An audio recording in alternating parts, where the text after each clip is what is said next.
Pasangan laki bini yang dak ada tempat tinggal kebingungan nak ngubur ke jenazah anaknya yang berumur 20 hari. Sempat ke rumah orang tua namun ditolak. Beruntung ada polisi yang membantu ngubur ke jenazah serta ngurus ke segala persyaratannya.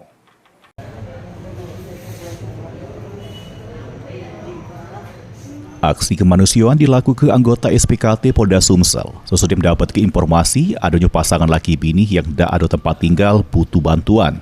Joko sama Nopi ini kebingungan nak ngubur ke jenazah anaknya yang berumur 20 hari karena dak ada duit sepeser pun. Atas dasar kemanusiaan, anggota SPKT Polda Sumsel bersama anggota dari Polsek Kertapati langsung mengurus jenazah bayi yang terlantar di Masjid Agung ke Rumah Sakit Bayangkara Palembang, kemudian ngubur kenyo di TPU Kamboja. Karena kedua orang tua ini gelisahnya karena apa? Sudah meninggal dari pagi tadi.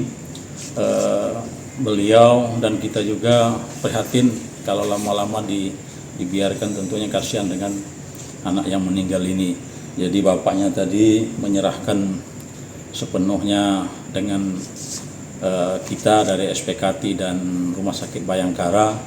Pihak Bayangkara juga menyerahkan juga dengan kita polisi untuk pemakaman. Pasangan laki bini tersebut berterima kasih nian sama polisi karena sudah berusaha minta bantuan sama Rumah Sakit Bari Palembang namun tidak ada hasil. Ditambah lagi pasangan tunawisma tersebut tambah stres pas minta bantuan sama wong tua. Sudah sempat minta pihak rumah sakit. Iya, pertama kan minta dimakamin dulu aku. Dulu pihak rumah sakit ya. Iya, tapi nggak bisa. Alasannya kenapa, Pak? Ya nggak tahu lah Pak, alasannya itu kenapa. Kan aku juga udah mikir, ya Allah, di sini kok kayak gini susahnya hidup. Padahal minta tolongnya apa tadi? Ya aku minta tolongnya minta dimakamin aja.